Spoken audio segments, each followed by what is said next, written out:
সাহস, তুই আমার গার্লফ্রেন্ডের বার্গার ফেলে দিলি। তোকে তো আমি। আরে কি ব্যাপার, তুমি ওনাকে এভাবে মারছো কেন? ছাড়ো।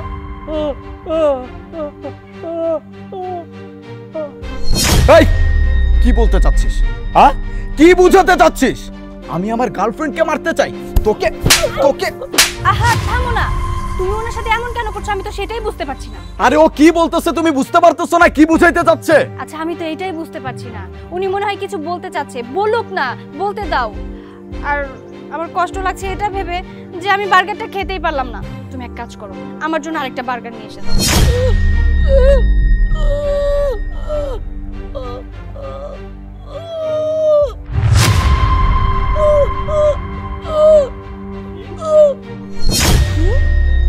তার মানে তুমি বার্গারের সাথে বিষ মিশিয়েছো? এই বার্গার খাইয়ে আমাকে মারতে চাচ্ছ তুমি? জান তুমি কি বলতেছো? আরে কোথায় থেকে কোন পাগল এখানে এসে তোমাকে কি বুঝাচ্ছে? আমি কেন তোমাকে মারতে যাব? আমি তোমাকে কতটা ভালোবাসি তুমি জানো না?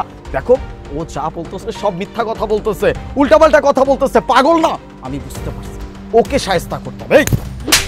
বেরো যা। জান তুমি কিছু মনে করো, তুমি একটু দাঁড়াও, আমি এক্ষুনি আরেকটা বার্গার নিয়ে আসতেছি। আচ্ছা ঠিক আছে যাও।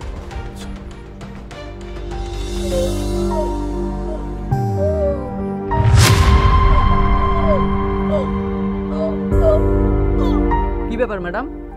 উনি বলছে বার্গারে বিষ আছে, আপনি নাকি বিশ্বাস করছেন না? স্যার আসলে আপনারা কিছু মনে করবেন না, আমার বয়ফ্রেন্ড আমার জন্য একটা বার্গার এনেছিল, এই যে সেই বার্গারটা, আর উনি ঢেল মেরে ফেলে দিয়েছিল। আর উনি এটাই বোঝাতে চাচ্ছিল বারবার যে এই বার্গারে নাকি বিষ মেশানো আছে। আপনি কি জানেন উনি কথা বলতে পারে না কিন্তু সব কিছু বুঝে, আর আপনি তাকে বিশ্বাসই করলেন না? আচ্ছা আপনি বার্গারটার গন্ধ শুকে দেখেন, যদি বিষাক্ত কিছু থাকে তাহলে আপনি অবশ্যই গন্ধ পাবেন। কিছুটা একটা অবশ্যই হয়েছে, গন্ধটা শুকে। কি এবার বুঝতে পেরেছেন? আপনার প্রেমিক আপনাকে মারবে কিনা সেটা না হয় আপনি নিজের চোখে দেখতে পারবেন। আচ্ছা ঠিক আছে, তাহলে আমার সঙ্গে চলুন।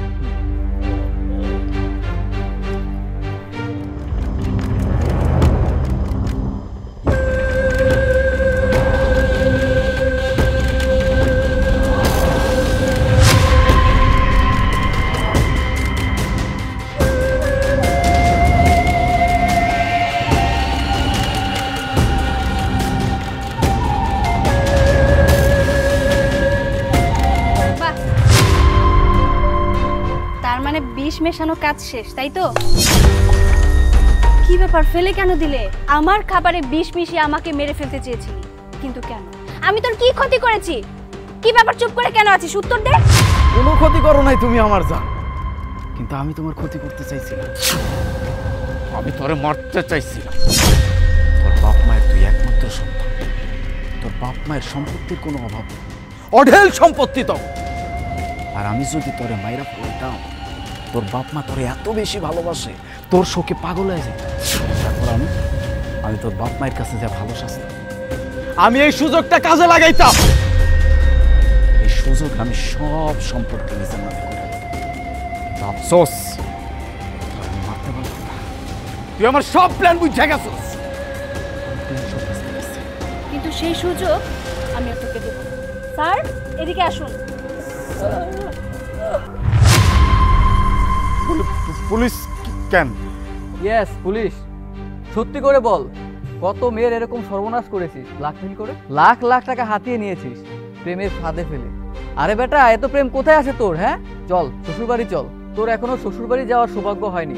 চল আমার সাথে, শ্বশুরবাড়ি যাবো। স্যার স্যার স্যার টাকা পয়সা কিছু লাগলে বলেন স্যার। থ্যাংক ইউ চাচা, আল্লাহ আপনার ভালো করুক। আজকে আপনি না থাকলে হয়তো বা আমার জীবনটা আমি হারিয়ে ফেলতাম। আপনি ভালো থাকবেন।